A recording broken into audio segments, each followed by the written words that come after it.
J'ouvre maintenant la séance. Welcome to meeting number 68 of the Standing Committee on Canadian Heritage. I would like to acknowledge that this meeting is being held on the traditional and unceded territories of the Algonquin Anishinaabe people. Decided on June the 23rd as the House of Commons order. This meeting is taking place in a hybrid format. And while public authorities and the Board of Internal Economy no longer require mask wearing, it is recommended highly because we still have, as the World Health Organization says, a pandemic of COVID-19 and its variants. Now, I want to take this opportunity to remind all participants that this meeting, screenshots or taking photos of your testimony or your questions is not permitted. The proceedings will be made available via the House of Commons website, so you can go there to see whatever went on. And pursuant to Standing Order 1082 and the motion adopted by this committee on Tuesday, September the 20th, 2022, the committee is meeting to continue its study on safe sport in Canada. And I want to welcome the witnesses, who are Janine Beckel, player representative for the Canadian National Soccer Team player, Quinn, who is a player representative of the Canadian National Soccer Team, Sophie Schmidt, player representative of the Canadian National Soccer Team, Christine St. Clair, player representative of the Canadian National Soccer Team. And now we will begin the official opening remarks from the witnesses. Now, you all four have a total of 10 minutes. Point d'ordre juste avant, Madame la Point of order. It's been indicated that those who are listening in on Zoom are not hearing the sound. For those listening remotely, they are not hearing the proceedings. And we will find out, let the clerk find out what's going on. J'étais pas là lundi, fait que j'ai pas vécu ce que vous avez vécu. Is it better now? Equipment that might have been interfering. Can you hear now? No? Je pose la question. I'm going to put the question.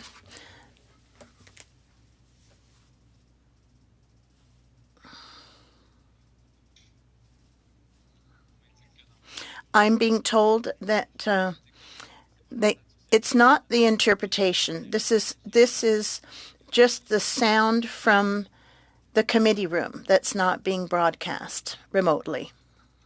Je veux pas vous refaire vivre ce que vous avez vécu lundi. I'm not trying to repeat what happened last Monday. Getting me translated. C'est pas une question. It is not a question of interpretation. It is those people who are listening on Zoom at this time who cannot hear. She can hear the English, so perhaps it is just the French on Zoom that's not working. Can we suspend for a couple of minutes while we find out what's going on? So this issue is too important. I think everybody can listen in on Parleview. Still popping, so I can't hear what anybody's saying in English or French. So I got to put my earpiece in. And we have suspended for a couple of minutes, actually, while we find out what's going on.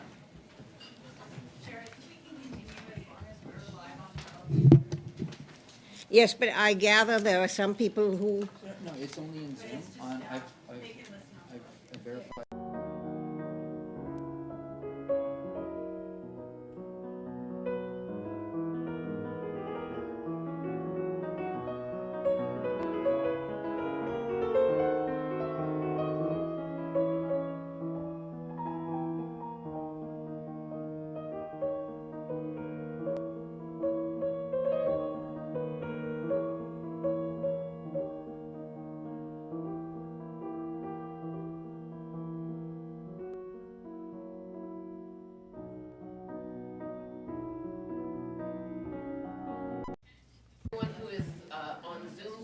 Parleview. Yes, okay. So I will tell everyone on Zoom to look at Parleview, and we will begin Now, so we will begin with the opening remarks from you, and you have 10 minutes, so you can make a decision who's going to speak for how long.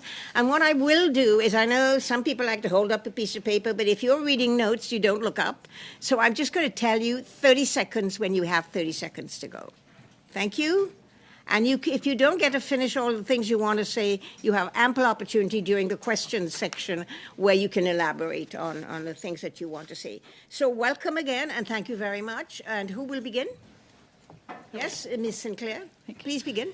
Good afternoon, Madam Chair and honorable committee members. Thank you for having us here today. There's no greater honor as an athlete than to step on the competitive stage and represent our country. The four of us have had the privilege for many years, and we would all tell you that these have been some of the greatest moments of our lives, but they have not come without frustration and sacrifice.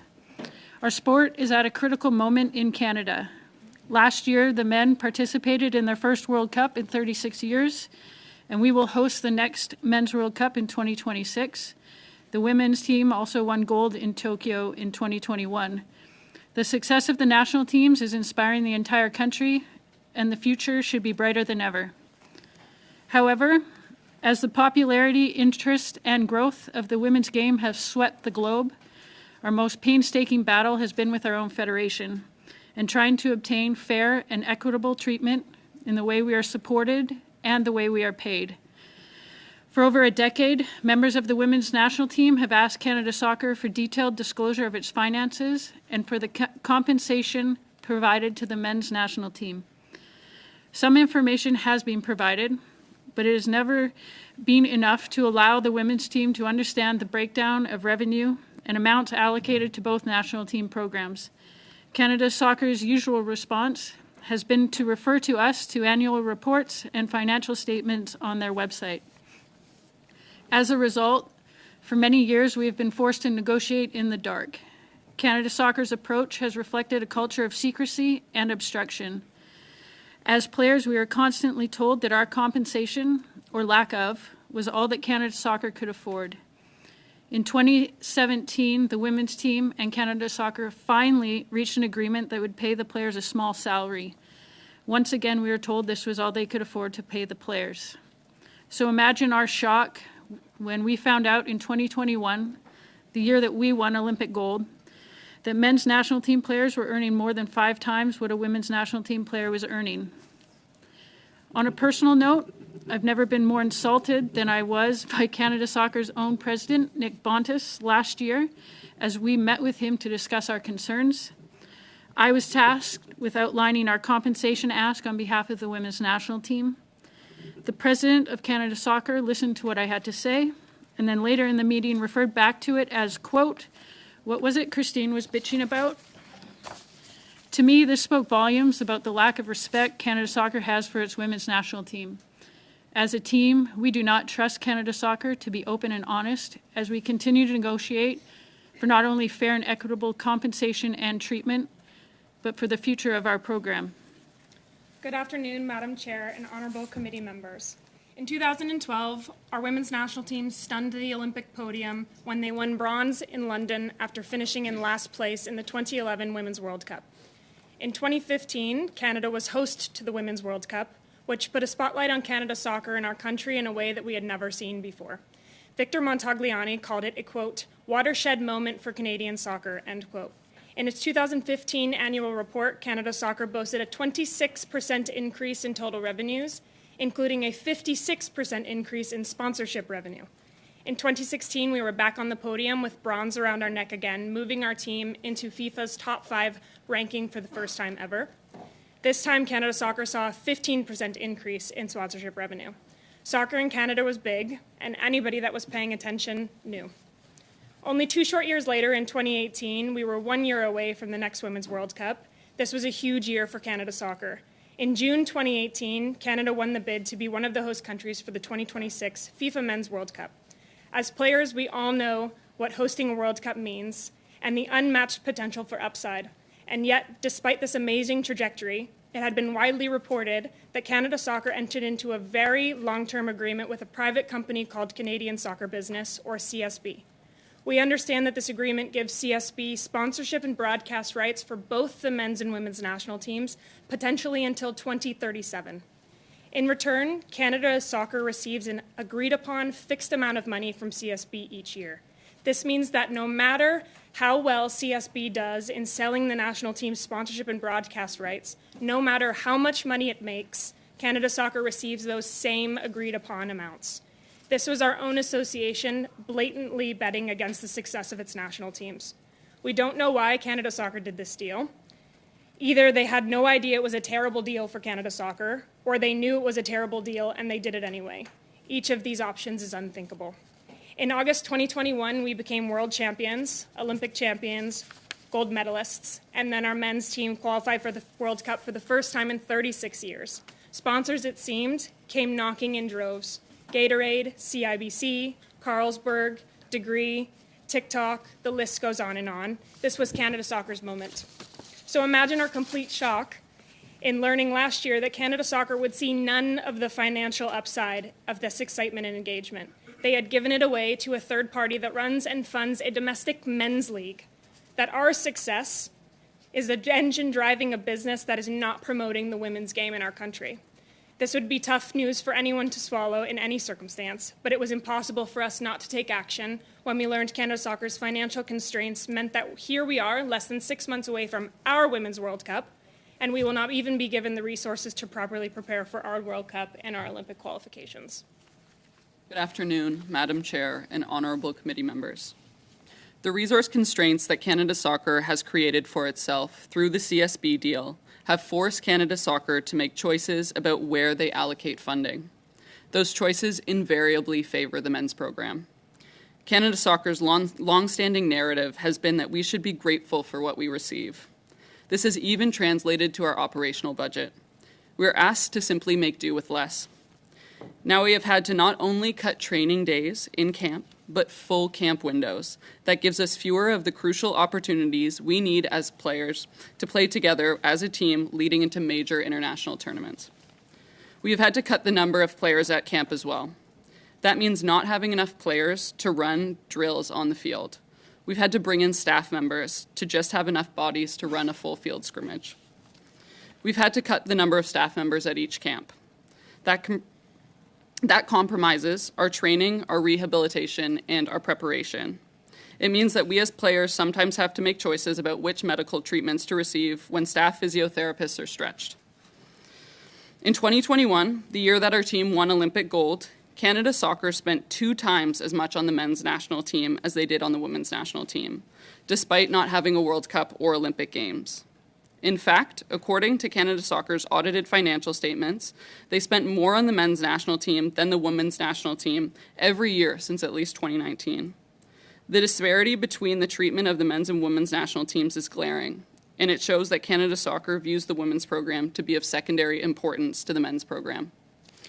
The disparity is even more shocking when you account for the fact that approximately half of the women's national team funding comes from Own the Podium.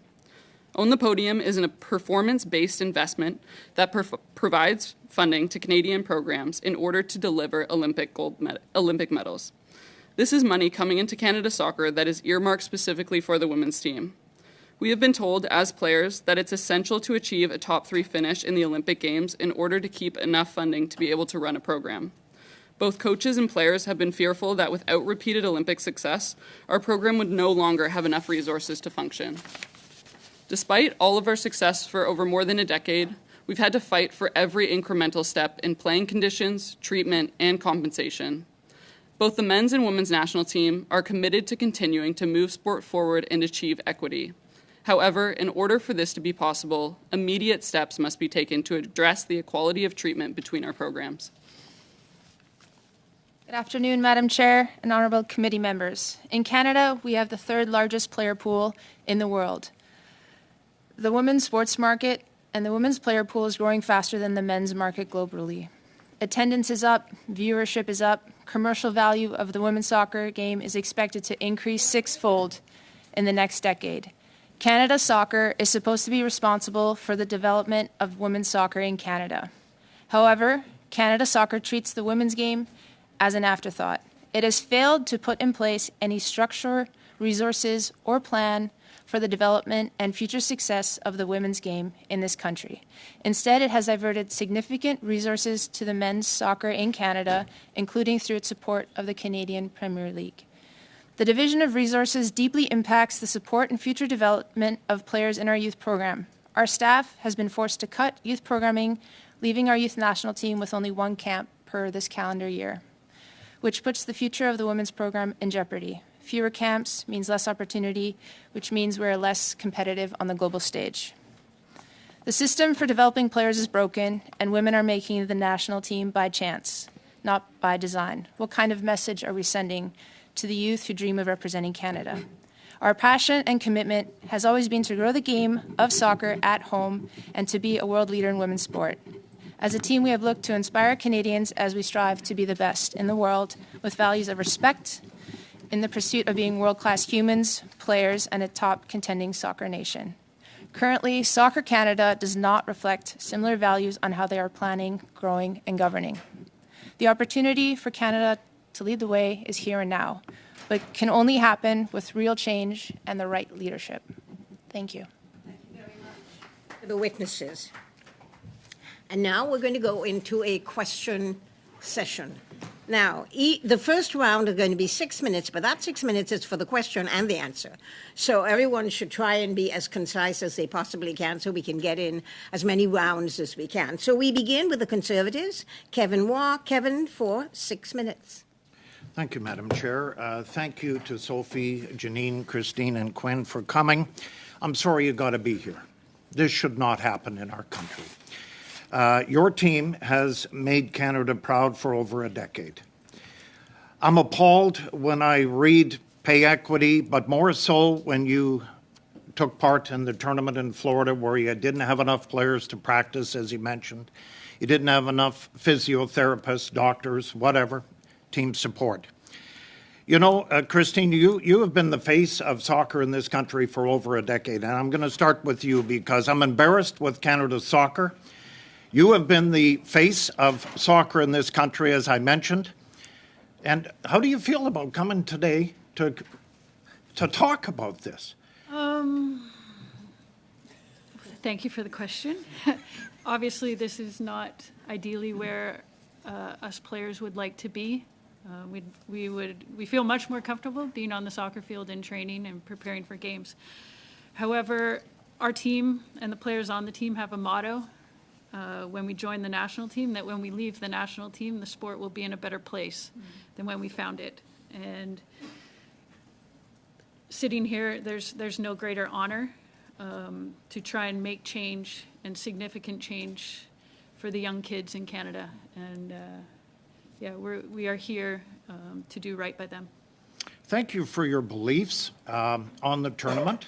It's hard as an athlete to stand up and push back, because your name is in the media. You're being looked upon by Soccer Canada as disturbers of the game, maybe. I wear the color today that you wore in the United States because I'm proud of you. I've got a granddaughter that's playing soccer because of you. I go to the soccer facility in Saskatoon Saturdays, and it's packed. It's because of you.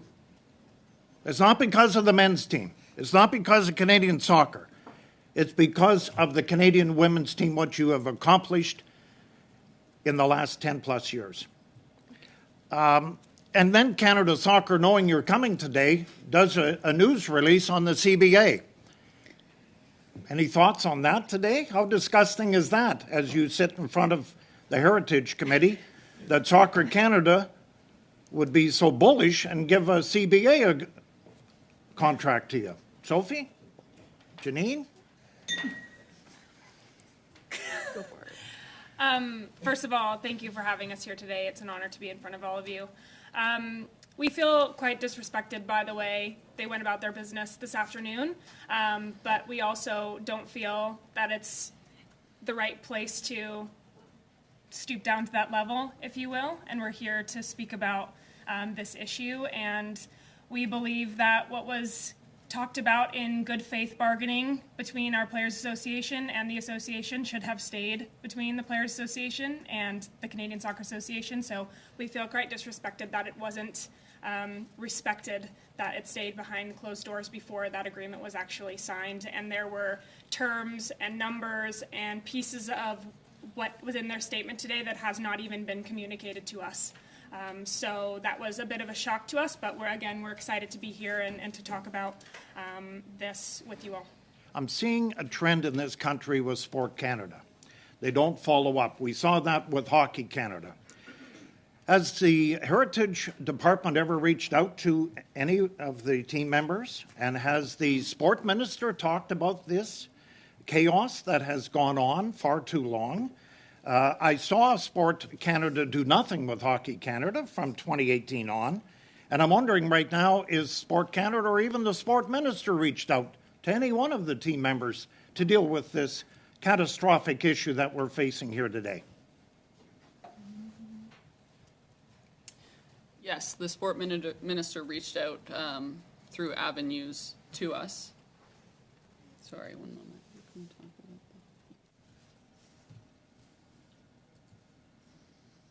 So yeah, there has been movement from the minister's office. What did she offer, or what did the department offer? They were looking for us for guidance on what would be helpful through their department. What would be helpful? Equity. What the hell? I mean, that's a pretty simple ask, isn't it? It's 2023 today. You've made the sport what it is in this country. In the next 3 years, soccer will be the #1 sport in this country. Christine, you've been around a long time. What is wrong? You've been around very, very... You've been our representative very, very well over the years. What are we going to do? This is not good on the world stage. You're preparing for New Zealand, Australia. You don't have any money after that. There's no money in the budget for you to prepare to defend your gold medal from Tokyo the year after in Paris. Yeah, I'm not sure, honestly, where we go from here. I think there's a few simple things that need to be addressed with the CSA in terms of their transparency and their finances. That's a big one for us as the women's national team. We have no idea where the money is coming from, where it's going, and the difference between the men's and women's national team program. And for us, the pay equity is actually like just a little piece of the puzzle. It's about equal treatment. It's about equal opportunities, equal resources. And honestly, until that happens, we're going to be at a stalemate. Thank you very much, Kevin. Your time is up, and I'm going to go to the Liberal Party for Lisa Hefner. Ms. Hefner, you have 6 minutes. Thank you, Chair, and I want to express what an honor it is to have these 4 elite athletes here who have represented our country so well on the international stage and have made us all so proud. And I think it's particularly appropriate that they're here the day after International Women's Day to fight for gender equality and equal pay. And so you've kind of explained a little bit about the situation that you're facing, but I'm wondering if we can dig into why your teammates make so much less than the men's team. Does it cost less to train women players? Does it take fewer resources to get girls up to an elite level? What is it? Is there something rational there that we can point to? Any of you can answer that. Is there anything rational? I would answer no. Does any of that make sense? No. We play with the same size ball, we kick at the same size goal, we play on the same size field, we play for the same amount of minutes. We are doing the same work as our male counterparts. And in any other avenue of work in the world, you sit at the same desk as your male counterpart, you're doing the same job as your male counterparts here. And that's essentially what we're asking for. Just like Christine pointed out, equal opportunity, equal resource, and that's just not for us, but it's also for our youth teams. And like we had said in our opening statement, our youth teams have been cut down to 1 camp this year. So as Sophie pointed out, girls are making the women's national team by chance, because they have talent, because they're talented enough, not because we have systems in place to put them in a position to make the national team. I would also say there's a very large discrepancy in FIFA and how FIFA treats the men's and women's game, but we expect to be part of an association if they value equity to be able to make up for the differences in FIFA discrepancy. And that means, again, paying us the same that our men make, despite the amount of games they play a year, despite anything like that. Ms. Becky, you spoke about how you felt when the team's funding was cut after you won world, gold medals and Olympic gold medals. What does this do to your team's mental health? We have an incredibly strong group of people behind the scenes, and we have a lot of teammates that have put so much time and effort into what we're doing and how we're sitting here today. And it's not just the four of us, it's 25, 30 people behind the scenes. And this is one of those things that has genuinely just made us stronger. And we have been successful not because of our federation, but actually in spite of our federation for so many years. And we have, like we had said in our opening statement, been successful with less and been expected to do more with less. And I think we just got to a point where we are so sick and tired of having to fight the same battle and have the same conversations and scratch and claw for transparency when, that should just be expected and given when asked for. That was an excellent answer, and I thank you for that. And I would like to move what last few minutes I have in a bit of a different direction. I was looking at the case of Bob Berarda, who I'm sure you know was coach of the Vancouver Whitecaps in 1998 to 2006. There were several allegations against him, so he left that team and went on to another team. It was just last year, I think, that he pleaded guilty to many years of offenses and was sentenced. Could any of you describe whether this is an isolated incident or does it point to any bigger problems within Soccer Canada when it comes to women feeling safe on the teams? I can try to answer that. I don't know all the details, but I think I don't think it's just a Canada soccer problem. I don't think it's just a Sport Canada problem. We all play professionally down in the U.S., and the same things are happening there. And I'm sure the same things are happening in every office building in Canada, in the U.S. So I can't sit here and say it's just a Soccer Canada or Sport Canada problem. You're a female. You've lived your whole life and know what women go through, and it's completely unacceptable. Would anybody else like to weigh in on this and how we can make our sports safer for young people, how we can protect our children who are playing? Yeah, I think we have to have systems in place that there is a safe sport system. We're seeing the independent safe sport mechanism roll out, and I think with that we need to have organizations that are on board, and that's, through grassroots up until the level that we play at. I think we, through our careers, have understood the value of education from the perspective of protecting ourselves and understanding what abuse and maltreatment looks like. And so I think it's no different from our level down to the grassroots. Good. Those are my questions. Thank you. Thank you very much. Lisa. Anyway. I know, but I can't get another question in that time. Okay. Now we go to the third round of the third questioner, and it's from the Bloc Québécois, and it's Sébastien Lemieux. Merci, Madame. Thank you, Madam Chair, and thank you to you, members of the women's team. A word for Ms. Sinclair. It's such an honor to meet you. I think that you represent all sports, probably the greatest athlete in Canada. And I'm thinking of, Michael Kinsbury. It could be, an open line discussion. But, when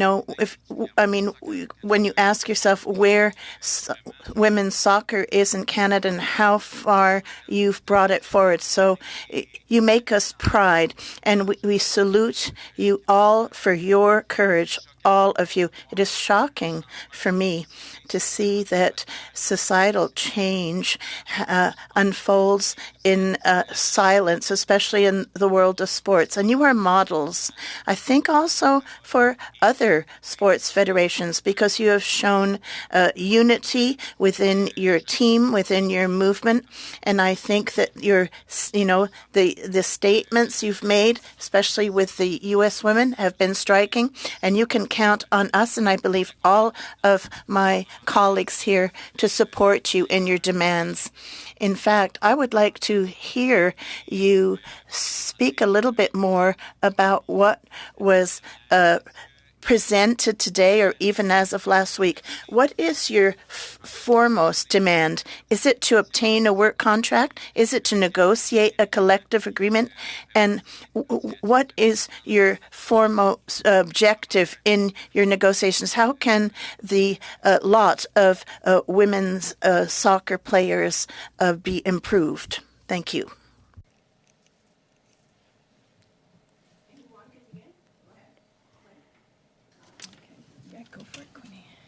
Yeah, I think there are a lot of objectives, and like Janine mentioned earlier, we're not just talking about pay equity, we're talking about equitable allocation of resources as well, and I think with our youth programming as well, that's not just equitable allocation of resources. Madame la Présidente, I apologize. I cannot hear the French interpretation.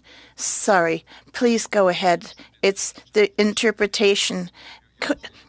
Could you continue? Yes. The interpretation is resumed. For our youth programming as well. And so I think for us, it's making sure we achieve equity from a bunch of different levels. And then I think moving beyond that, we want to make sure Canada Soccer is in a place to make proper business decisions moving forward. And so I think from a governance perspective, it's something that needs to be addressed as well. And so those are a couple of the topics that are crucial for us moving forward. Clearly, and I draw parallels with Hockey Canada governance challenges. Hockey Canada said they wouldn't negotiate in public, but in a way, this is the chosen path given the intimidation. And I think this has been very embarrassing. Since 2018, Soccer Canada has had a strategy to explain that agreements with Canada Soccer Business and Rebuilding Soccer Canada, and given the documents distributed, indicate they've succeeded. Yet today, we see that Soccer Canada continues to attack women players. What needs to be done as of now to achieve more equality and better gestures? What can Soccer Canada do? What can the minister do? What can we do as MPs? And what can your association do? I think the first thing that we need is to rebuild the trust with our association. They have, on multiple occasions, broken our trust, and in my opinion, a statement as put out today is another indication of a difficult place that we've been put in to trust them. The number one thing we've asked for is transparency of finances. We're still unclear of any finances past 2019, and prior to that is important, but especially over the last 3 years, we need to know what's been going on in the finances in order to negotiate a collective bargaining agreement that makes sense for them and us. And for the last 12 plus years, we have been negotiating in the dark.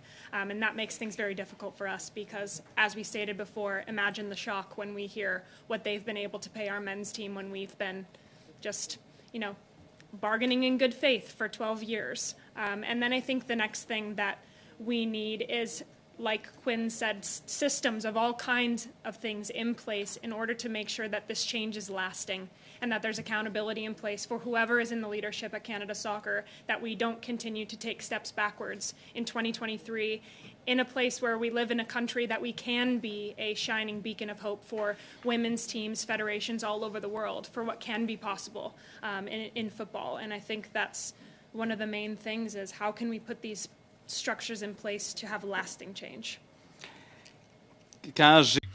When I listen to what you present to us and the public statements and what journalists have said, and Olivier Tremblay in Quebec as well, and other journalists, something comes to mind. It's that sport in general is sick. I mean, what you're experiencing makes us think what's happened in gymnastics or hockey. Do you think we need a public independent inquiry to shed light on how sports federations are managing things with athletes to make sports safe for athletes and where athletes are at the heart of sports development in Canada? I've given you an extra 30 seconds because of the translation, but I call it war. Merci.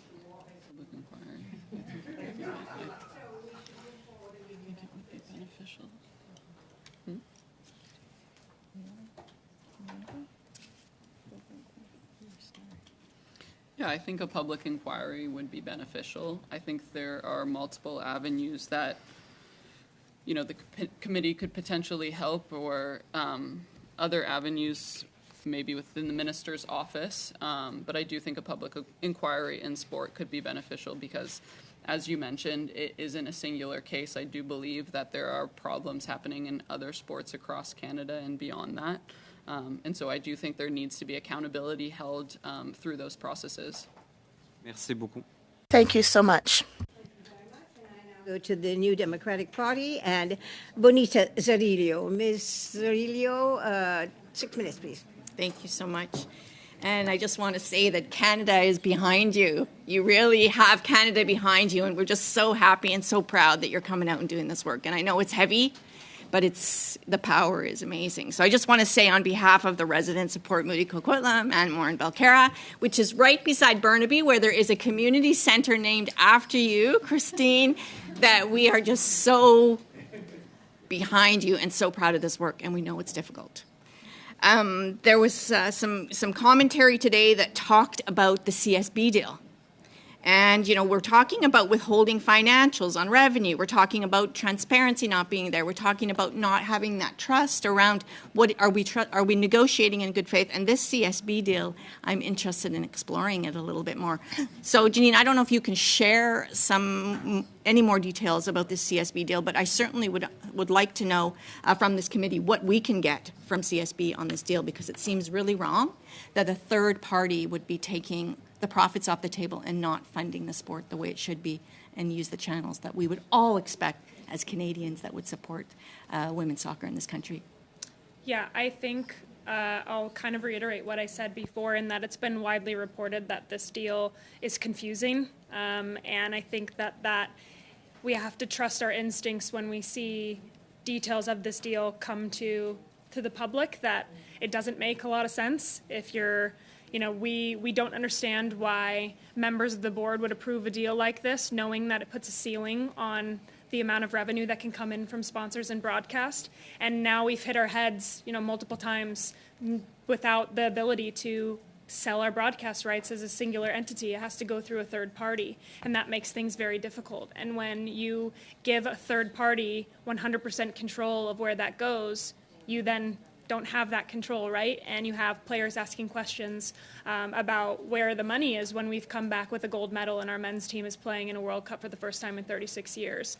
And you have players coming to the table, knocking on the door, asking the question, first of all, we don't know what money is available, so we don't know what we can negotiate for. And now we know that there's a limitation on that money. So what would be considered the largest pot of money for an association would generally be sponsorship revenue and broadcast revenue, and now we know that no matter how successful the women's and men's national team is, that is a set amount of money, and that is incredibly concerning as players and for the future of our program. And now having an association decide in 2023, less than 6 months before our World Cup, that they want to be financially competent this year is very concerning as well, and frustrating. And we have said many times that CSB needs to reopen the deal if possible, and negotiate new avenues of revenue to come into the association. And I think that's for CSB and Canada Soccer to figure out on their own, but also for inquiry and questions to be asked of Canada Soccer business and the executives at Canada Soccer that signed that deal, and what their intentions were and what their knowledge of the future, considering this deal could be in place till 2037. Can I add something to that?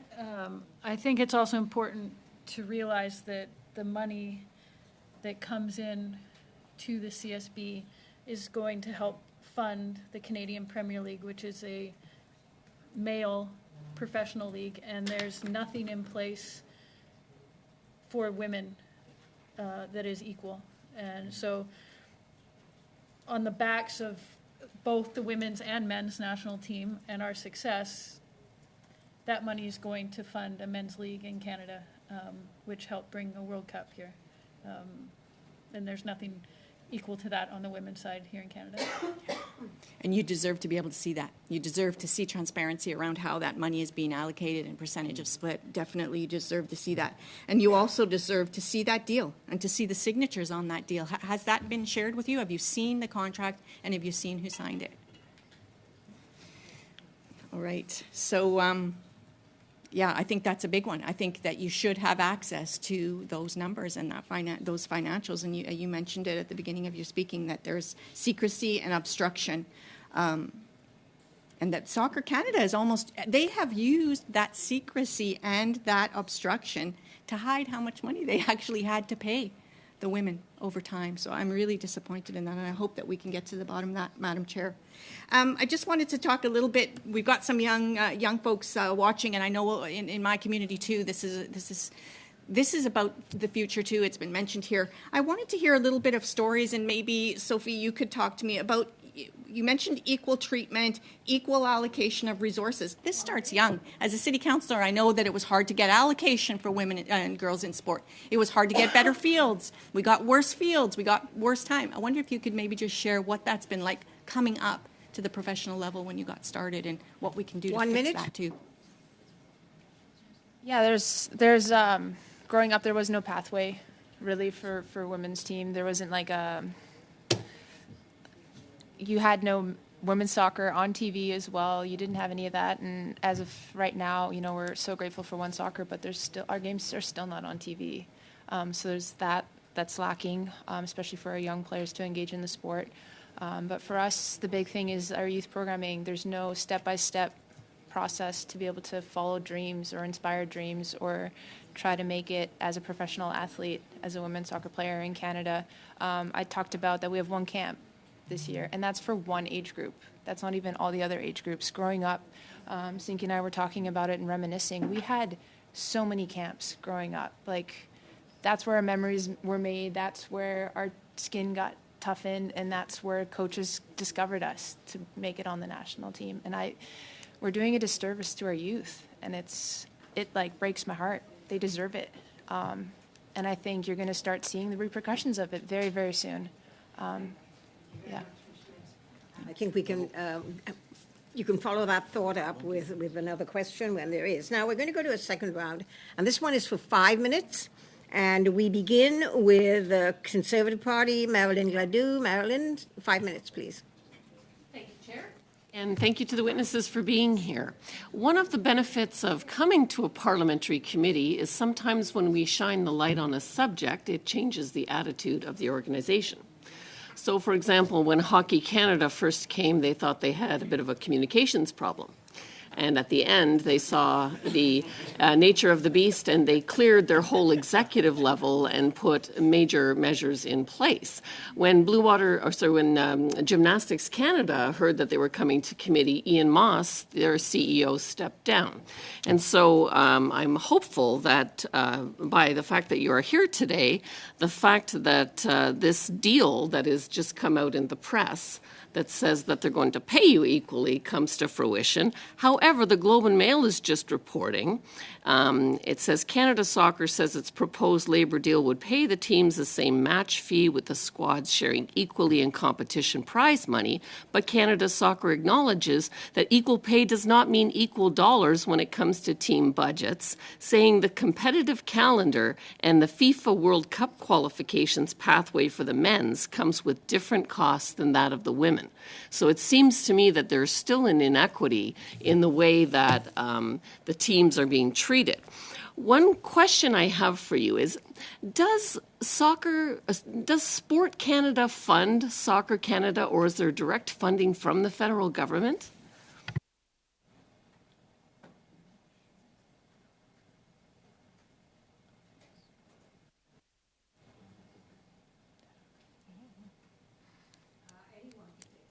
we're not sure the answer. I don't think that we know the answer to that, and I think that points a lot more towards the lack of transparency in the financials, that we don't actually know where all of the money coming in is coming from. Well, I know, and it's $2.3 million. go. And so my problem is this. We've got a feminist prime minister. We've got a government that has put pay equity in place. I sat on the pay equity committee, and I was the chair of Status of Women for years, fighting for equality of women. And we have an analysis called Gender-Based Analysis Plus that is supposed to be done on every piece of legislation and all the funding that goes out the door. So my question is, what has the Minister of Sport done to ensure that the funding that is coming eventually to Canada Soccer is gender equity as a part of it? I mean, as of right now, nothing. Nothing. Well, that's what I expected, actually, sadly. Let me ask a question then about what the government should be doing in terms to get equity, not just for the pay equity, but you talked about playing conditions and treatment. What is needed in order to make this an even playing field, no pun intended? I think it's mandating that governing bodies provide more granular reporting around where their funds are being allocated towards. So if you have a certain amount of money and the men are able to operate on the level that they're able to operate with that money, then you should be using as much money as possible to create the same situation for the women's team. So you said something about the men having a different schedule as us. That's kind of goes back to what I said about FIFA being different. They have a CONCACAF Nations League, and it was referred to by our federation that their games are mandatory, and meaning that they would view our games as optional, which is just because they're friendly games. And our fear is that if we don't have the written in our contracts that we have to use every window of the year, then we lose windows because the men's games are optional or mandatory and ours are not. So I think to answer your question, there has to be some kind of mandate that forces federations to provide clear and honest transparency about where their funds are being used. And if there are more windows that the men must use in a year, then the women's team should absolutely have to use all of the FIFA windows in their year as well. And naturally, that may sometimes result in more or less games played, and we can't control that. We don't control that as players, as a federation, but there should be a mechanism in place to offset that. I would think. Great. I would think that the women's team is way more successful than the men's team. And then the way it works in other sports is when the sport is very successful and players are very successful, they get salaries of millions of dollars. So is that not happening in soccer because of discrimination? I mean, I think that's a whole different story that we could spend days talking about.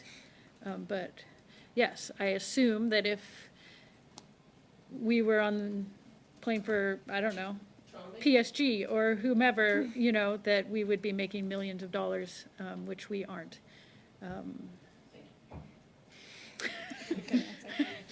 I now go to the second questioner, and that's for the Liberal Party, and it's Anthony Housefather. 5 minutes, Anthony. Thank you, Madam Chair. And first of all, thank you, all four of you, for being here today. It is so appreciated, and you've done Canada so proud in all of what you've done on the field.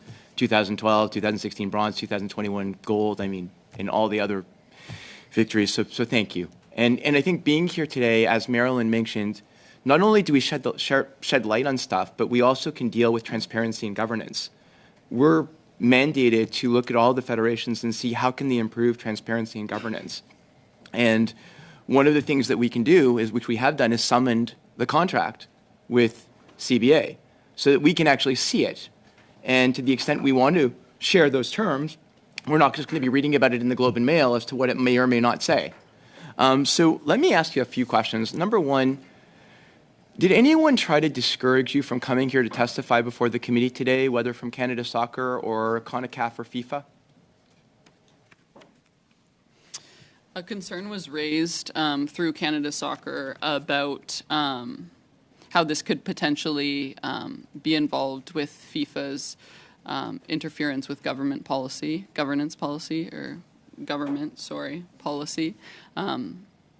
I wouldn't say that it was a threat, but it was a concern that was raised through Canada Soccer about how this would be potentially in conflict with their policy.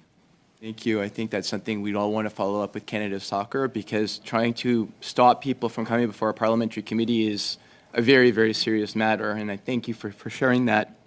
One of the things I also wanted to ask is, in terms of Nick Bontis, who recently left the position of president of Canada Soccer, reportedly he's earning $125,000 from being on the board of CONACAF, which Victor Montigliani is the president of. Does any woman for playing for the Canadian national soccer team get $125,000 a year from the national team outside of anything you're earning from the Women's Soccer League in the U.S.? No. So just by sitting on a board that meets a few times a year, I mean, I think that sheds a lot of light on everything in terms of how Canada Soccer is run. Now, his resignation came at a weird time, and it was just around the time that there were calls for nominations for the board of Canada Soccer. My understanding is, as a result of the fact that he left then, it leaves Ms. Crooks almost unopposed to become the president of Canada Soccer. Do you believe that there should be a return to the calls for nomination and to allow for a competitive process so that everybody who wants to can put their names forward now to join the Canada Soccer Board? Short answer, yes. Obviously, being females, we appreciate seeing Charmaine in a position. However, she has been part of, the higher ups in Canada Soccer for a long time, and during her tenure, she has shown nothing to the women's national team that proves that she's there fighting for us. In fact, since she's been elected president, she has not reached out, and in fact, her first action involving the women's national team was to release that statement earlier today. Which, I found to be highly inappropriate in terms of the timing of it and the way that was done. So I appreciate that. So basically, one question again, and yes or no is okay. Do you not believe that the women's team and the men's team should have a representative on the board, either a current player or a former player that represents them on the board of Canada Soccer? You're nodding, won't get into the record. Yes. I think I would call upon Canada Soccer to reopen the nominations, to allow for fair nomination process, and to allow for a change in the rules to allow for a representative, both the women's team and the men's team, to be on the board, so that you're not wondering what is going on in the financials and what the transparency stuff is. So you had mentioned to my colleague Benita that you had not even seen the CSP agreement. Nobody's shown that to you. Were you consulted in 2017 and 2018 as the negotiations were going on about whether negotiating to a third party and allowing a third party to take over sponsorship and televised rights was a good idea? No, we're not. Does the board ever come to you and ask to the women's team, do you think this is a good idea? Okay, that also is certainly problematic.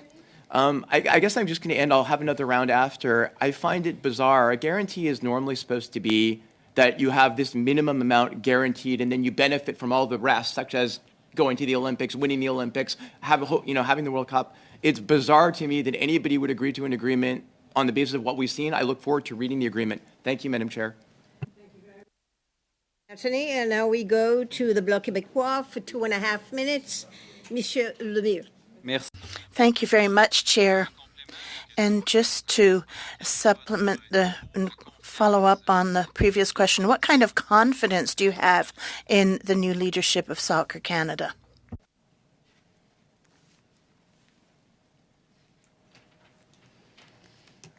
As Christine mentioned earlier, I don't believe we have confidence in the new leadership of Canada Soccer. I don't want to belabor Christine's point, but Charmaine was a member of the board since 2013, and through her time on the board, again, she has not shown her support to the women's program as we've seen through all of these issues that we're facing today. And so I believe that she is a part of the old guard of Canada Soccer and the members of the board that have been in place for a long time now and continue to be in place on the board. Madame Crooks. Ms. Crooks, is acting. So what do you think about the renewal or changes in the future development?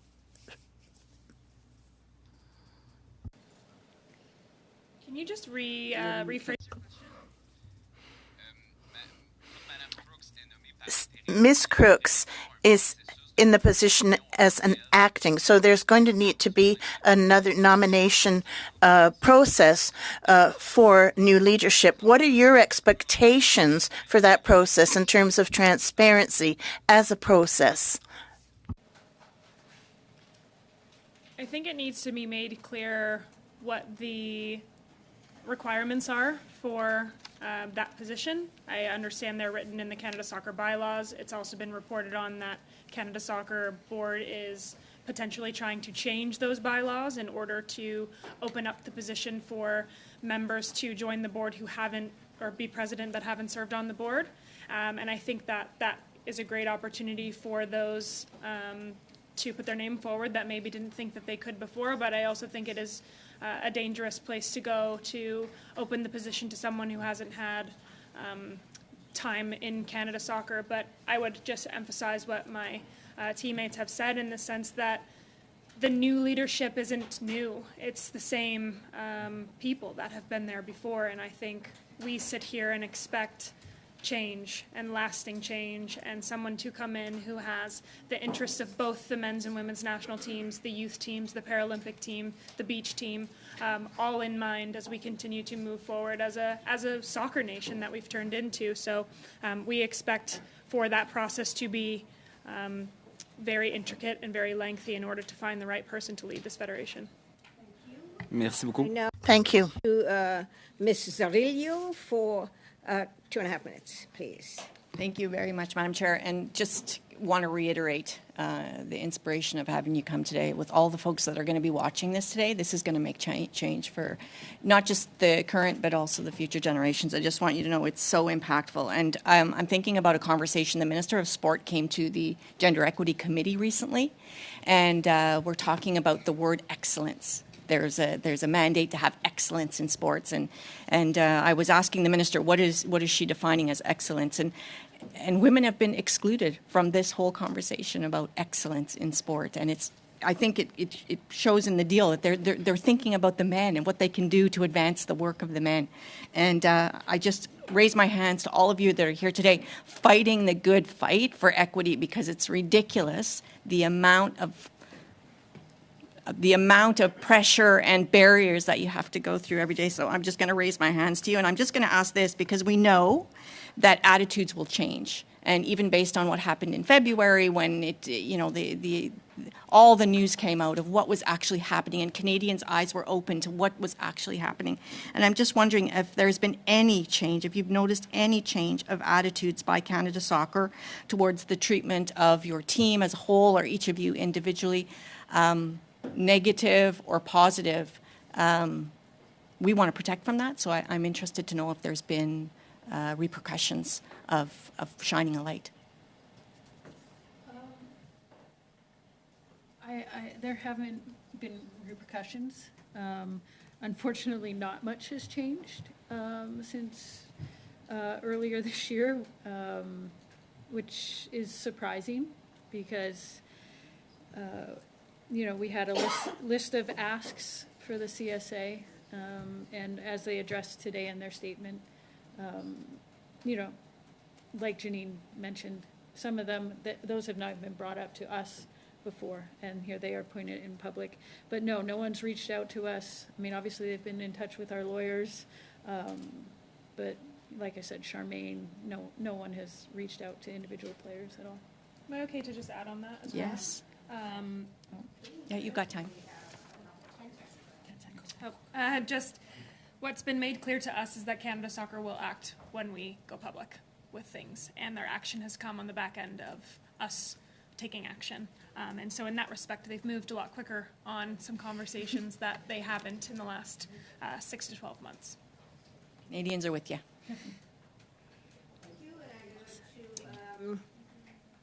Martin Shields from the Conservative Party for 5 minutes, Martin. Thank you, Madam Chair. Thank you for being here today. And Ms. Sinclair, you are a name I know. Men's soccer, I don't have a clue. But you I do know because you've represented our country and I follow the international sports and what you do. So thank you. The other thing I commend you for is you came and you shared your presentation. It shows the teamwork you're about. You're representing a whole bunch of other people behind you, but you're representing here as a group and you address this as a group. That shows strength of team. That's good. Really appreciate that. When we're talking about people and what we can do and what we can't do, shedding light is what we're doing today. You get media coverage.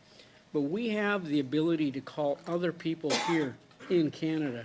You ask, well, it's a little tougher. But I'm asking you, who would you like us to see sitting in those chairs to question about this? What names would you? Now, you may not have them right at this moment, but you can always give them to them later. But if you've got names or organizations that we should have appear here for accountability in what's occurring, we'd love to have them because we have the ability to ask people to sit in those chairs very strongly.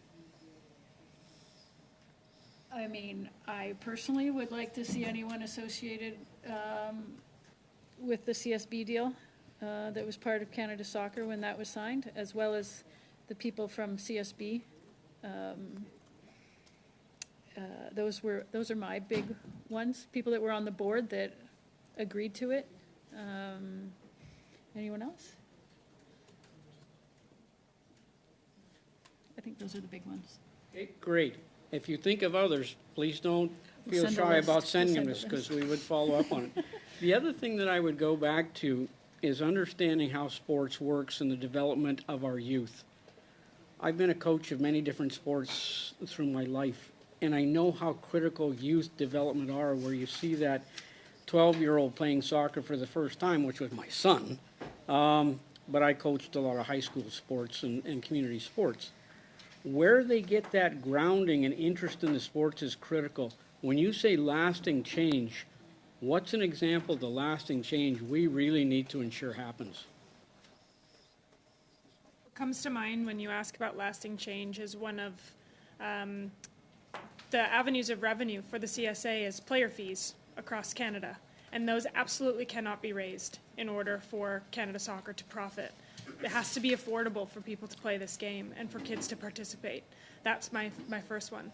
Second, we have to take care of our youth teams in the sense of giving them camps to be seen by national team coaches, to be given the same opportunity that we were. I've played with Quinn since I was 18 years old through the youth program. We wouldn't have been teammates if it wasn't for that.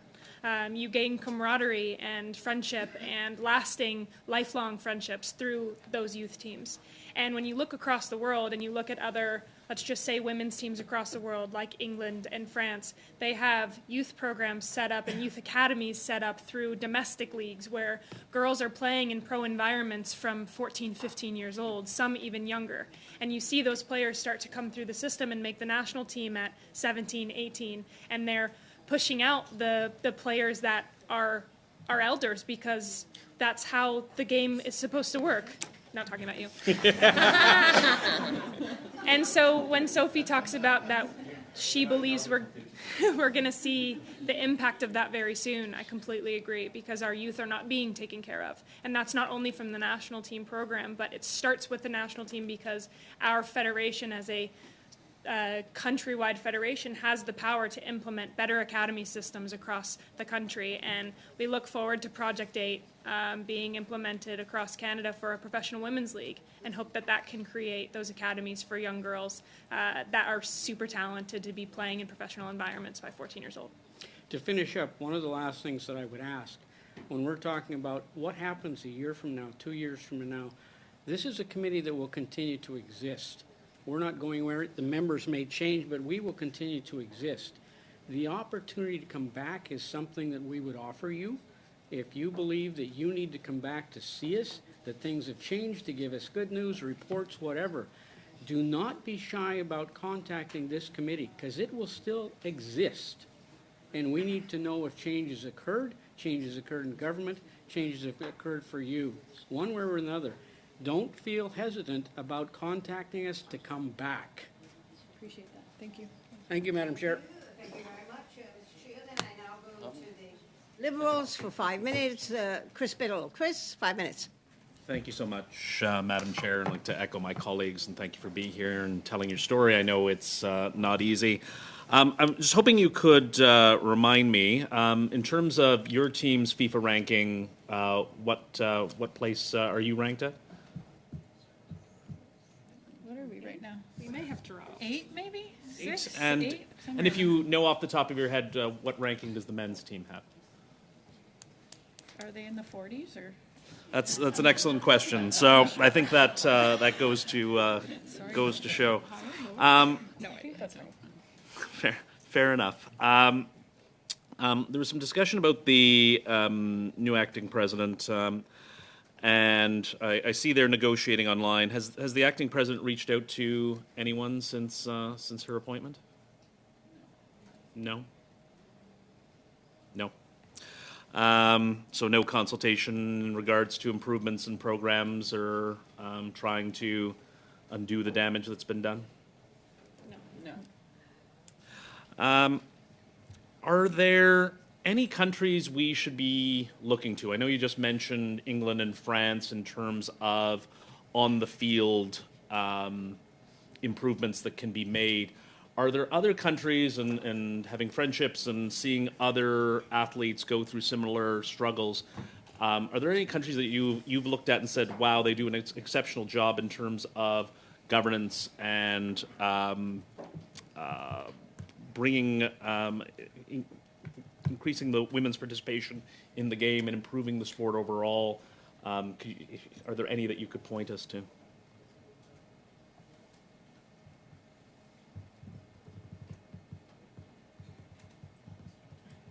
Or is it just dismal across the board? Good one.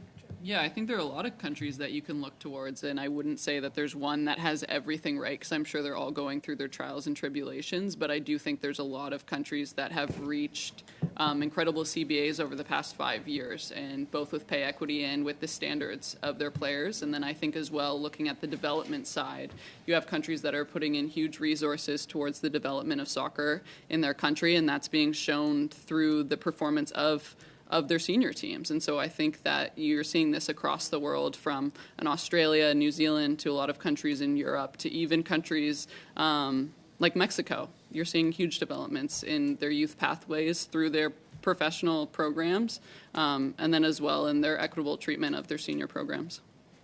Just days ago, England implemented a strategy to make soccer available to young girls across the country, purely because of the work that the women's senior national team did following their Euro 2022 win, by writing a letter to the government asking for equal opportunity for young girls in schools to participate in football, and that was granted by their government almost immediately. And that was very important change for that team, and we have similar aspirations for our youth that we hope we can continue to push the standard for the sport in our country. In terms of, and I know people have mentioned in terms of the work of the committee, and we can shed light and we can call witnesses and we can ask for certain documents which we are in the process of looking at, and I too would like to see this business agreement, as I'm sure you all would like to see it as well. Soccer Canada is an independent organization. It's not an organization of the Government of Canada. But is there advice you can give us? Because ultimately we're going to have to do a report. We're going to make recommendations. What would you like to see the Government of Canada do to help in terms of soccer, but even beyond that, if you do have any recommendations? Canada Soccer is a charitable amateur athletic association, so from a player's perspective, we shouldn't have to be begging them for finances and granular finances. They shouldn't just be giving it to us, but it should be public for everyone to see. And I think that's a starting, like a bare minimum starting point that we would ask for you to encourage to have.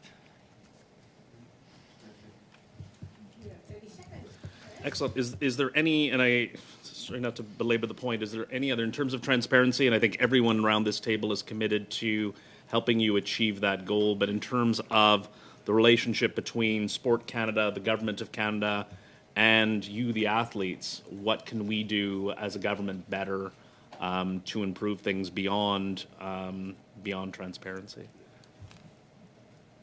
and you can always get back to us, as Mr. Shields said.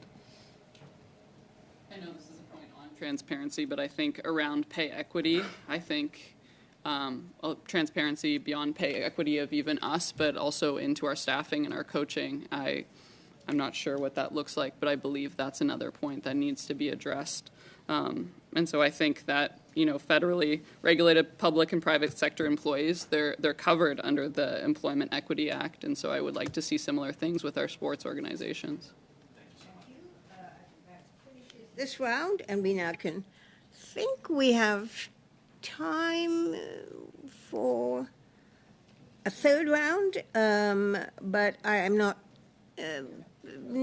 How long can we go to, Clerk? Yeah, we have more than that. Okay, all right, good. We have time for a third round. We have a little extra minutes floating around here. So, but I want everyone to try and be as concise as they can, So we begin with the third round, and it would be Conservative Party, Rachel Thomas, for 5 minutes, Rachel.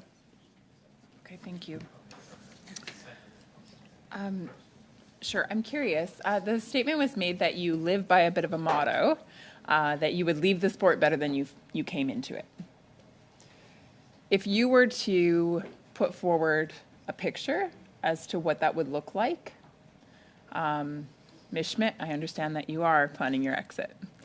What does it look like? What does it look like to leave it better than you came?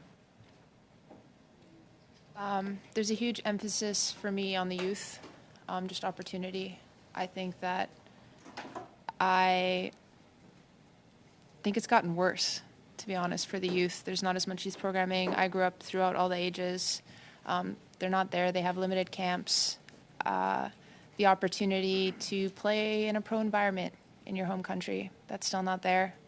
That's something that even Nick Bontis said that he wanted to see when he first started his presidency tenure, and there's been no strides made in that direction. So yeah, I feel like disheartened that we're not there, but I think this fight is important to make sure that we get things right moving forward, and it's not just for this year or for last year. It's about making sure we put things in place that we're in a stable place 10 years from now. And I think that's why, it's like we're not fighting for tomorrow. We're not fighting for this World Cup. Yes, that's the imminent thing, but this fight is longer, and I think we need to keep that in the back of our minds that there's still a long way to go. I'm disappointed that it's not better than it is currently, but we're putting up a good fight, and I know that we have people in our corner and the countries behind us. Thank you. Quinn, I believe it was you that mentioned that the minister reached out and asked what would be helpful in terms of this scenario and figuring things out going forward. Has there been any assistance offered once that answer was provided? I believe there's potential follow-up for a financial audit happening and potentially a look into the governance code. Like, what would a financial audit look like? Yeah, what would that look like? How would that benefit you? I think it just moves forward with our transparency of our financials that we've been talking about today, and as well with the governance code to make sure there's accountability from the Sport Canada perspective on what our association's governance looks like. But I think for transparency of our financials, that's hugely important in what we've highlighted today. Do you have a commitment from Sport Canada that they'll look into that for you or insist on that audit? No, I think that's in the process right now in conversation. Okay. Can I ask what makes you think that's in process?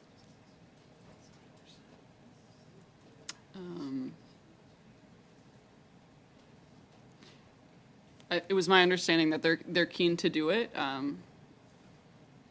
As we mentioned earlier, I think the conversation about FIFA's potential government interference was what put the conversation on hold from our perspective, to make sure that we were understanding that we weren't putting our World Cup preparation and our World Cup at risk.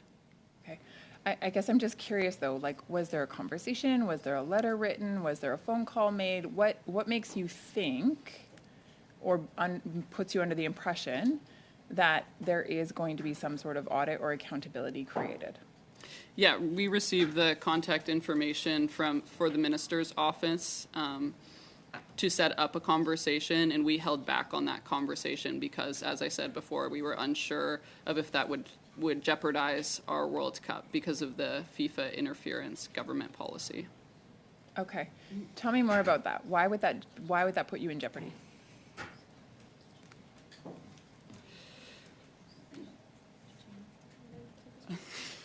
Yeah. There's a policy in place that essentially is to help avoid players getting government involved to overthrow their associations. It's normally associated with smaller associations, and the concern that was brought up was that players were directly asking for government to step in to aid in this situation, which was not the case. We had not, as players, asked for government interference, and so I think we held off on replying to the offer from Sport Canada for a financial audit because that concern was raised by Canada Soccer that if that were to happen or something similar, then potentially we would be kicked out of the World Cup.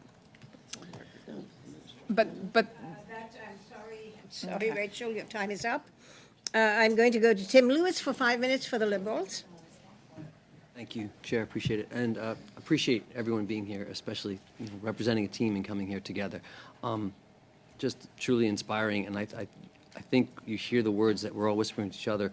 Unbelievable. That's what we're saying, and so you being here is letting an entire nation know what's happening here, and I'd like you to know that as you leave committee today, just be reassured that the courage you've had to stand up until now, the courage you have to stand up today in committee right here and go public and speak up. It may be the end of your testimony, but I think you can see clearly that this is just the beginning of a bigger picture. So that's something that you should already be proud of as we move forward. Let's see if I can get in a question to everyone. So I would start with Quinn. You mentioned in your opening remarks that you don't have enough resources to bring 20 players to camp. You can't do an 11 on 11 drills. What kind of limitations? Like how does that make you feel, and how can you work around things that you shouldn't have to like that? Yeah, I think it greatly impacts our preparation for major tournaments and what our quality of training looks like. I'd like to applaud our staff members for how well they play soccer, but I don't think it's at the caliber of our national team. And so I do think it impacts us when we have staff not only taking away from their active role because they're not able to perform their duties as whatever staff members that they are, but then they're jumping in on our scrimmages not at the quality that we'd hope for our competition. And I think that's just one example of the ways that we're impacted. Then maybe I could ask Sophie Schmidt. You got Own the Podium funding, you mentioned. That's earmarked for the women's team because of the podium potential that you have. The women's team has that. But you mentioned in your opening statement that you're feeling that kind of pressure that you've been told if you don't place top three, that this funding won't be sustained or it would be less. Given what Quinn just said, how do you strike that balance that someone's saying, here's less resources, but continue to do well or do even better? How do you feel about that? Yeah, I mean, regardless of funding or that pressure, there's always the pressure to be successful. I think that's part of our job, is to perform under pressure. It's not helpful in the sense that, so we have men's budget, our budget from CSA, and then COC money kind of tops it up, not whatever. I'm not going to go into numbers or whatever, but the fact that if the COC if we didn't perform, if we were not successful at the Olympics, I can't even imagine what would happen to our program or our resources or how we would function on a year-to-year basis, because they provide so much money to us and are like a key to our success. So yeah, it's a lot of pressure on us, but I think we thrive under pressure, but we also should not be in that position.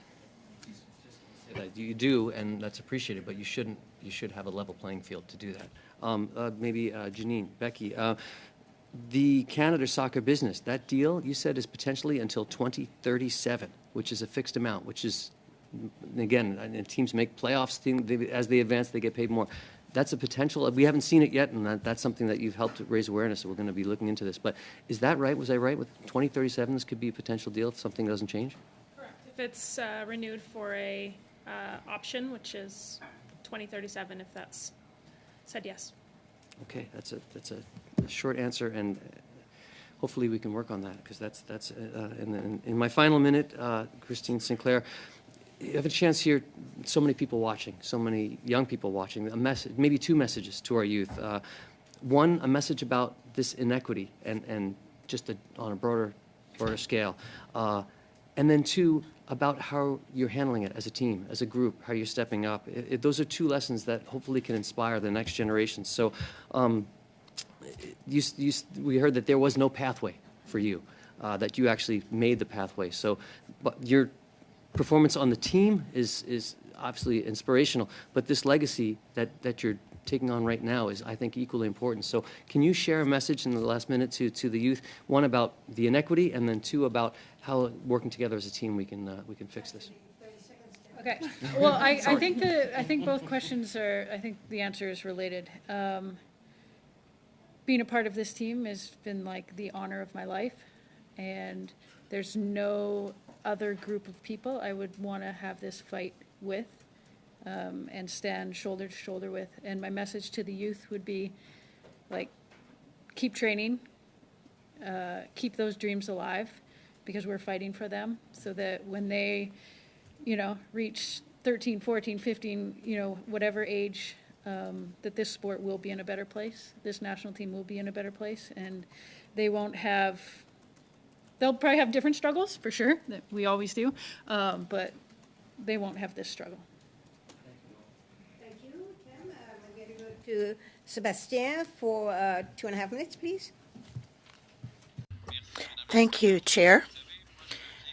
I come from a region you would qualify as being remote, although we produce 2% of GDP, but in Rwanda, we don't have a covered soccer stadium, and our women's teams do well on the provincial scene, but our sports infrastructure are deficient, and they can't play year-round on a field. Do you think we should be investing more in training centers, in sports infrastructure, maybe even the creation of a national center for training? Should we be going ahead with that kind of government spending?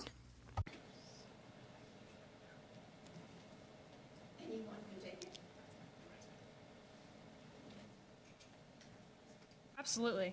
I think the question is without a doubt. The answer is without a doubt. And I think as a national team members, we don't get to train in Canada either. We are not in Canada often at all. I said when we landed in Ottawa this morning, this is the first time I've been back in the country since last April, I think it was.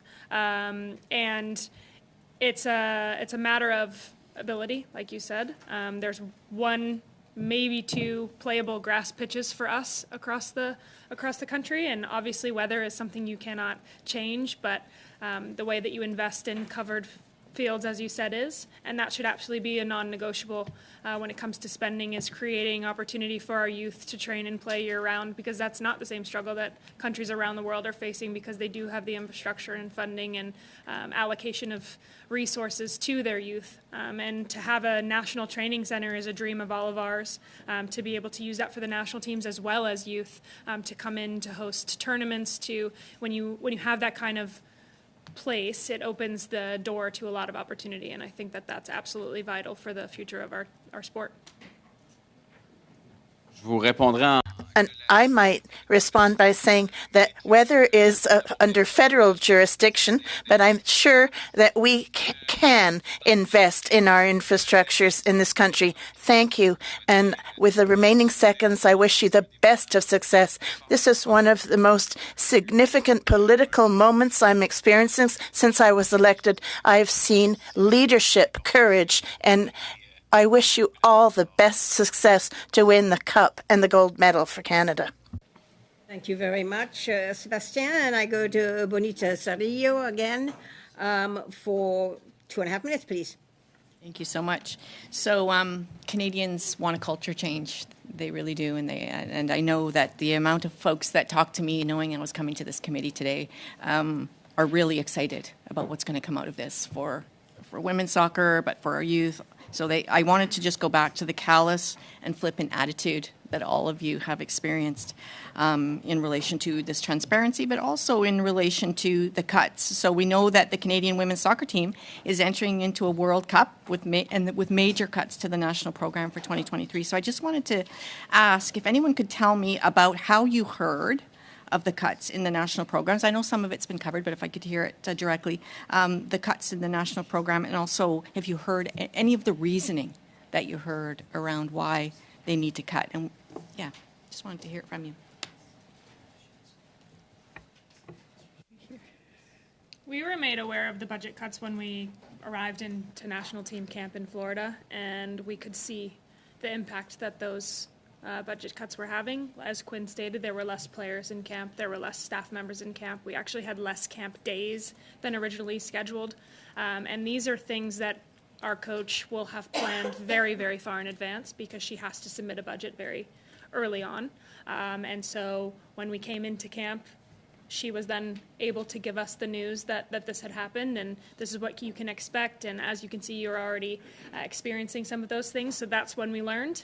And that's when this whole thing really took off. And just wanted to talk a little bit about, and you don't have to share this, but the emotional struggle of having to go play. Later on, when you were having these conversations and these negotiations back and forth, and I mean, you went on the pitch for the game. Can you tell us about that? So kind of what goes through a person's mind? And I mean, we're all competitors. We went into that tournament wanting to play, but I think the four of us here, we've been the ones in all these phone calls and meetings. And I think it took its toll on the four of us. At one point, I asked our head coach to sub me after a minute just to prove a point. Because as we all stated, we were playing those games under protest. And yeah, but I mean, you step on the field, you're representing Canada. We're all so proud to be Canadian and to wear that maple leaf. But those were hard games.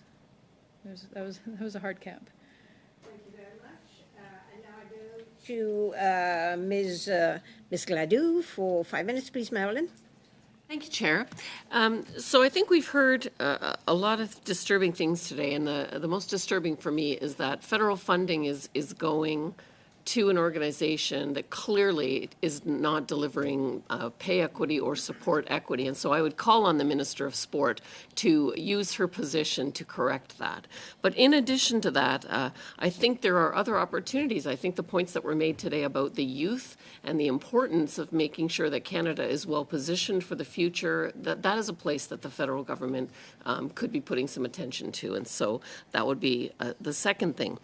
We are also, as part of our Safe Sports study, hearing testimony of sexual abuse, emotional and verbal abuse across different sports. And we don't hear this in every sport, but I wondered if you could give me an indication of where you think soccer is on that spectrum. Are you seeing those issues? Are you not seeing those issues? And if not, what are the best practices that are preventing that?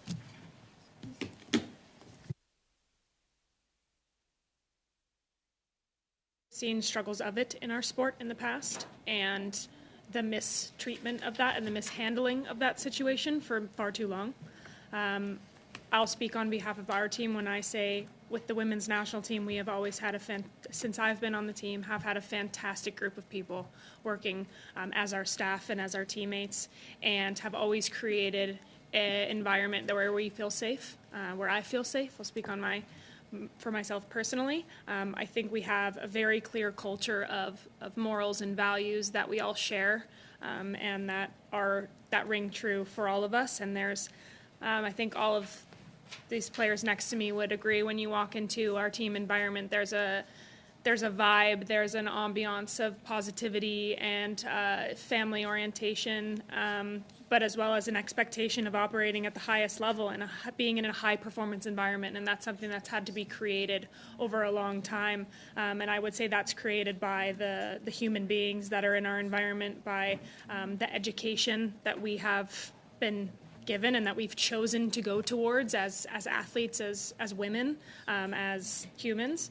We've done some education as a team in the past on issues that our society faces, and I think that's one thing that should absolutely be in place for all sporting teams in Canada, that there's mandatory education on abuse, on gender equality and openness and discrimination and those kinds of things. And our team has always been a very shining light in that regard, but there's absolutely been issues with those topics in Soccer Canada and definitely across the country. It's good to hear that it's not, the situation that we're hearing in other sports, and certainly you are all quite an inspirational crowd, absolutely. Just in the last couple of minutes that I have here, is there anything else that you would recommend to us as the federal government that we could do to further support you?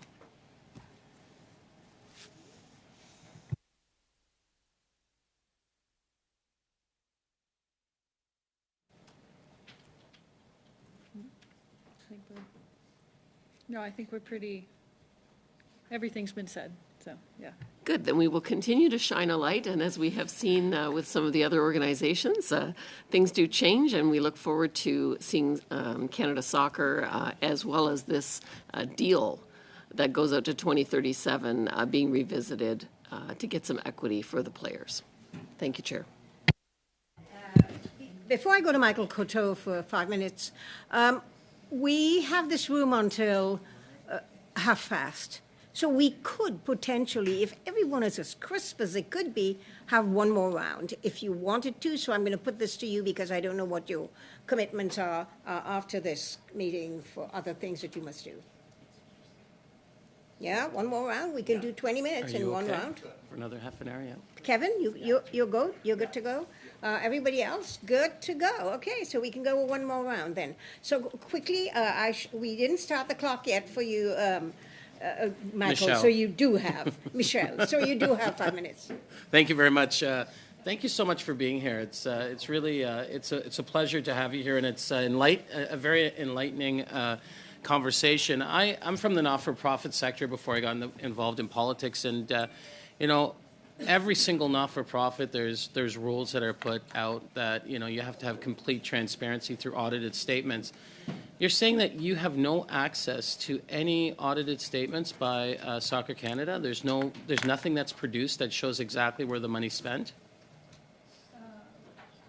Their audited financials are available, what is it, March?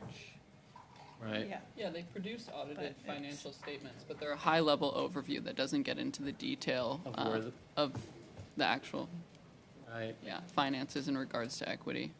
Right. When you could you take a few minutes, anyone, just to kind of paint a picture of what what is it like for someone who just gets onto the national team? What's their life like in regards to finances?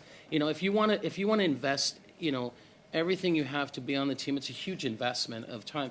What do your financials look like? How challenging is it? What are your options? How difficult is it for someone to actually give everything they have to be on the national team? Can you just, for Canadians, so they understand, what does it take? Are you sacrificing more than you're receiving in compensation? Someone said earlier that, even getting to certain locations, sometimes it's a challenge for players. Can you just describe that a bit more for us?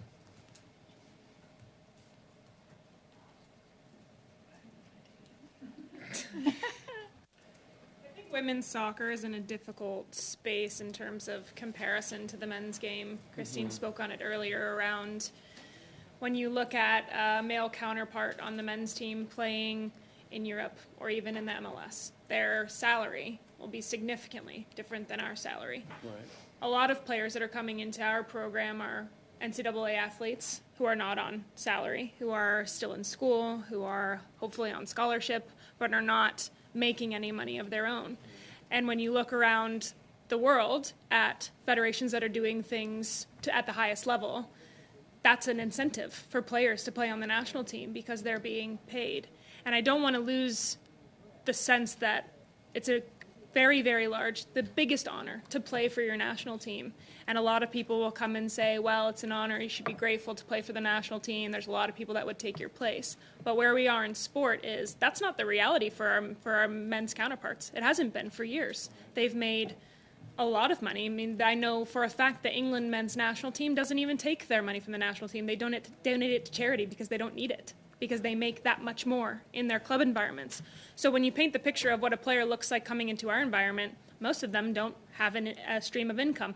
They're coming in to play and enjoy the game and represent their country for all the right reasons. But there's absolutely no reason they shouldn't be compensated for that work. We spend more than a third of our year with the national team, away from our families, they take time away from school, those players. For some of us that play in the domestic league in the U.S., we're taking time away from our professional teams because of the way that things are run.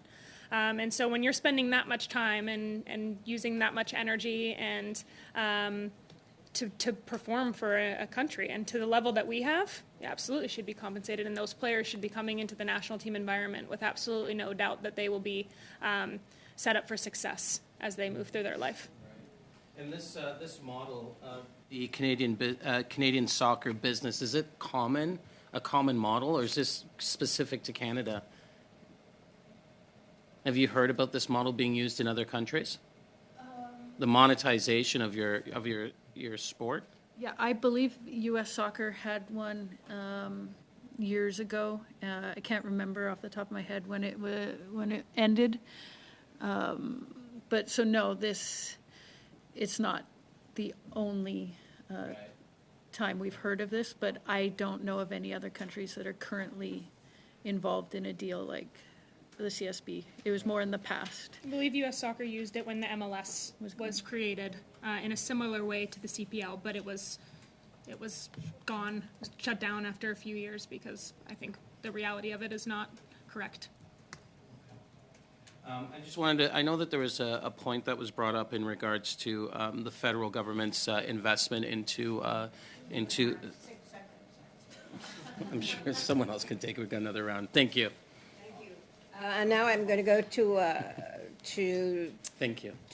Sorry, I don't know who I'm going to now. Yeah, we're going to a fourth round, but that's going to have to be quick, and we may not be able to do the complete, 5 minutes, 2.5, 2.5, 5, 5. We may just do 5, 5, 2.5, 2.5, right? So that's all we may be able to do. So I'm going to start with Kevin Wall for 5 minutes, Kevin.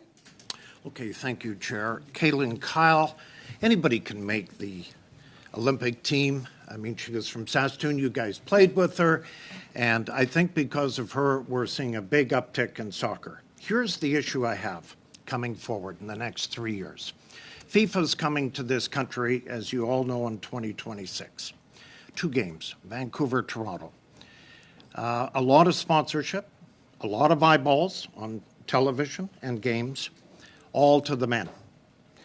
I am very worried with the Canadian Soccer Association that they are not prepared for soccer to be the number one sport in this country, if it isn't already. I would like you guys to talk about the next 3 years is going to be key in this country for soccer. You may be left out, unfortunately, because of the men's program getting the due just in the next 2 years, certainly 25 and 26 leading up to FIFA. Any thoughts on that and how this game in this country is going to be reshaped? I think it's important to mention that our men's team is currently in the same situation that we are. Their budget has been cut for this year as well, and we haven't done them a justice yet in this conversation by saying this. They're very much a part of this as we are, and we speak on behalf of them as well as we are here today.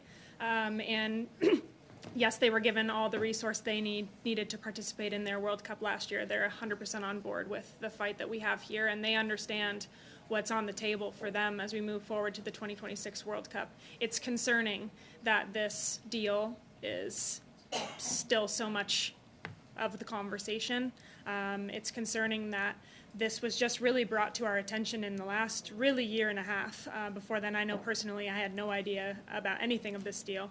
And I think, as I stated in our opening statement, the upside is so massive that if we don't take the chance to capitalize on that upside, Canada Soccer and the players and the youth are going to pay for that lack of going after it, if you will, for a long time coming. So it's absolutely crunch time for the CSA to figure out with CSB how to capitalize on the World Cup coming to Canada.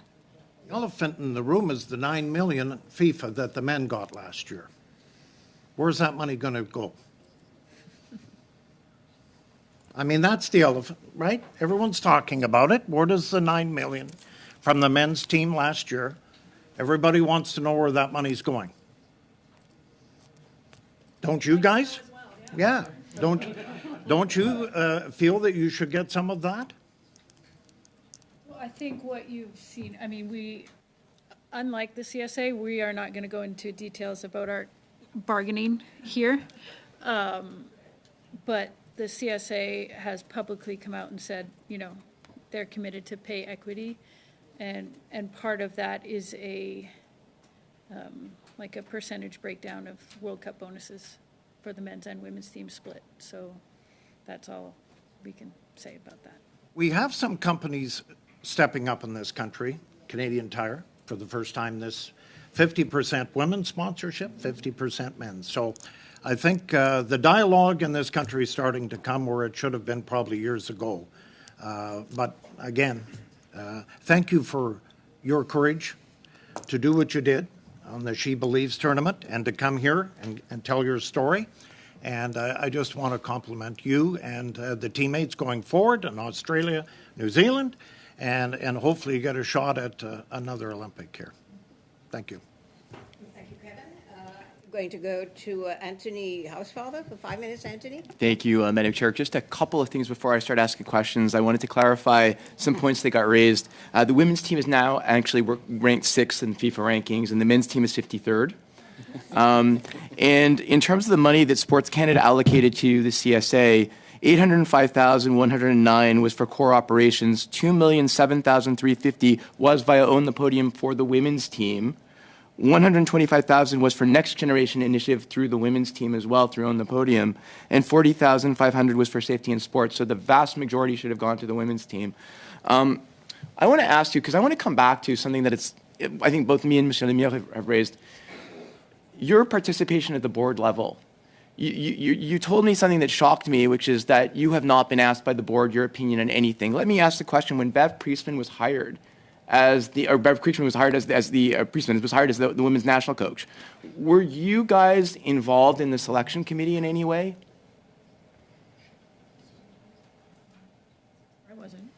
I wasn't.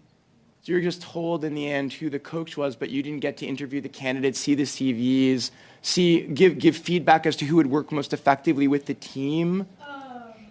No. However, I would like to say that it did come to a point where Diana Matheson and myself, because obviously it was like COVID, and it seemed like the CSA was dragging their feet a little bit in making a hire after Kennett stepped down. And it got to the point where Diana Matheson and I had to call up the General Secretary of the CSA and be like, are you ever going to announce a head coach? And then it was like a week later that happened.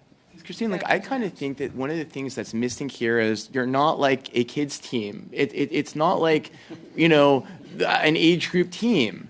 The men's and women's national team are made up of adults, and it sounds like CSA doesn't treat you as such, and you're not involved in any way in the decisions. And to me, when a national team coach is being chosen, which I think is very different than an Olympic coach who's there once in 4 years and not on an ongoing basis, there needs to be some mechanism where there's an involvement of players. And I think we need to go to an administration of Canada Soccer that it takes into account both the men's national team and the women's national team and includes you in the decision-making one way or another, which is done in some sports, and it's not done here. So I want to come to another thing, which is, I think we all understand that this initial deal with Canada Soccer Business was done because we needed to have a men's professional league in Canada in order to bid for the 2026 World Cup.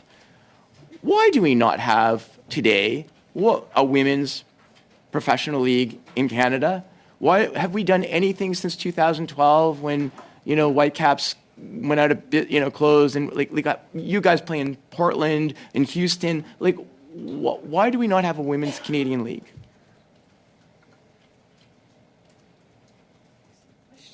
lack of attention from the board, lack of effort, obviously lack of resources, but we have the third biggest player pool. We have lots of, the United States is able to have a league. I know they're a bigger population, but we could theoretically have a couple of teams in the league that you guys play in. Why is this? I'm baffled a little bit. In the build-up to the bid for the 2026 World Cup, it's clear that a country needs a men's league in place in order to host the World Cup. And that was the intention of Canada Soccer when they bid for the 2026 World Cup, was to create a men's league. It is our understanding that at that time there was very much a disregard for a women's team, or women's league, in that conversation. And that's, I think, a very umbrella example of why we're sitting here today, because there's been a blatant disregard for the women's program in the past in Canada Soccer executives. Yeah, and I think your sentiment of being baffled, you're not the only person. I think it's a sentiment that's shared not only with us, seeing that we don't have a professional league, but I think others around the world, when they see the success of our program, they can't comprehend how we don't have a professional league. I think in that sense we are an anomaly. I'd just like to say, before Christine retires, I'd like to see a women's professional league in Canada so that you can close out your career in a Canadian league. One last question. Victor Montagliani, when Martin asked the question, you didn't give names. Should we call Victor Montagliani? Perfect. And I just want to close by again thanking you. You guys are all inspirations, and it really is a privilege to have you here. Thank you. Thank you, Sebastian. 2.5 minutes. Madam. Thank you very much, Chair. I have noticed in the room that there are fans wearing number 12 of the Canadian team. In the world of sports, generally that's way, athletes get royalties with the sales of some of these equipment. Have you gotten any royalties from any sales?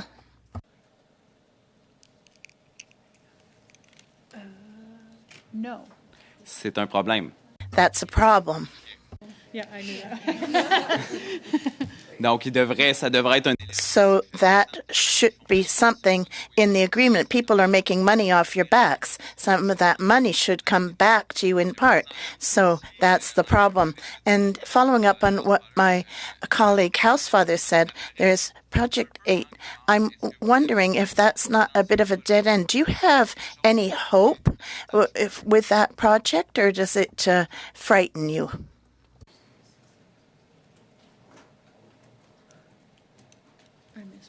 Parce que je remarque que vous jouez... Because I noticed that you play, all of you, in the United States. Would you like to be playing in Canada? Could Project 8 be a solution? I absolutely have hope for Project 8. It was headed by someone who is a friend of all of ours, a former teammate, and someone who has an incredible mind for the game in this country, an incredible passion for bringing women's professional soccer to Canada. So I have very, very, very high hopes for Project 8, and I think I speak for all of us when we say absolutely would we love to be given the chance to play professionally in our own country. And what Diana Matheson and Project 8 are doing is something that others were not doing when they were thinking about a men's league. So it's long overdue, but the right people are working on this behind the scenes, and I know I'll speak for myself when I say I'm excited about the potential.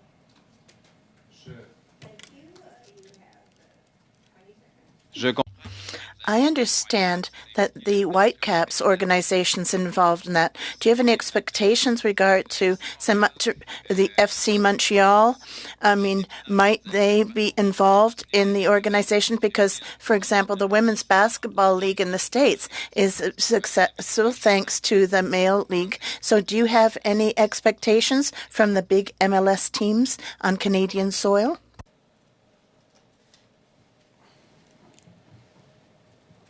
I think that is one of the many ways that Project 8 can be successful. Obviously, 3 of us play in the NWSL, 4 teams that are affiliated with MLS teams, and it is successful. I think what's important for Project 8 and a professional league in Canada moving forward is just getting the right people in place whether that is affiliated with an MLS team or not. But we've obviously all played in Montreal, and such a great atmosphere, and we definitely love to come back. Go to Ms. Zarillo for 2.5 minutes. Thank you. I'm just going to ask for something for this committee and then a last question. So MP Housefather just talked about some of the money that's come through, and it's always following the money, find out about the money. So I'd like to know the money that went to own the podium, the money that went to Canada Soccer for women. I'd like I'd like an audit. I'd like that information to find out where it flowed to, what programs it supported. I'd like that information for this committee, please. So my question is just around other documents. I mean, as it's been mentioned, there will be a report. There is information. We want to get as much transparency and information for you as you need. Is there any other documents that you feel would be beneficial for a report or to help women, girls in this sport now and in the future?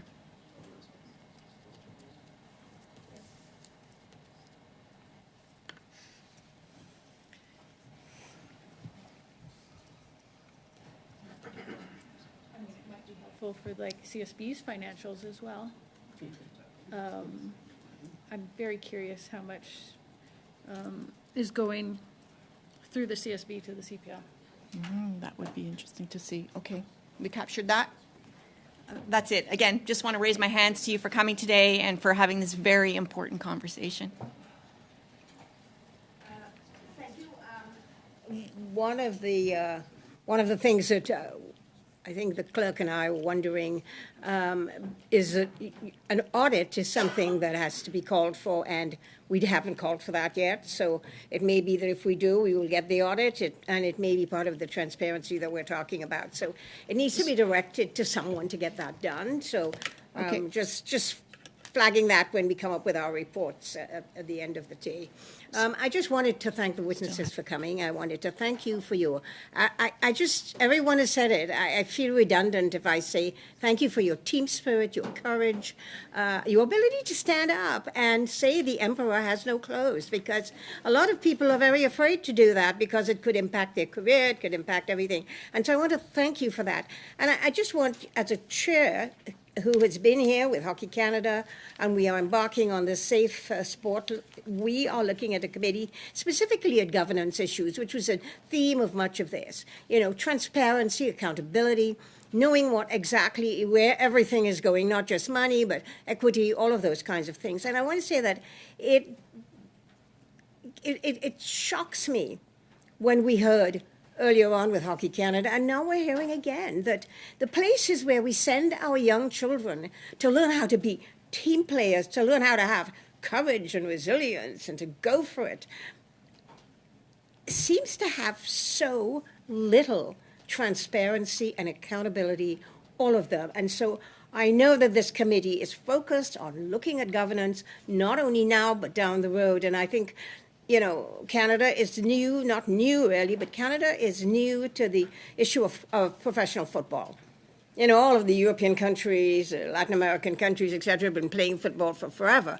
A child can grow up and say, I want to be, you know, a professional player one day. And so we need to start talking about how we catch up with the rest of the world. And I thank you for all your suggestions. You were very honest and clear in what you think needs to be done, and I want to thank you again for being here. Thank you very much. And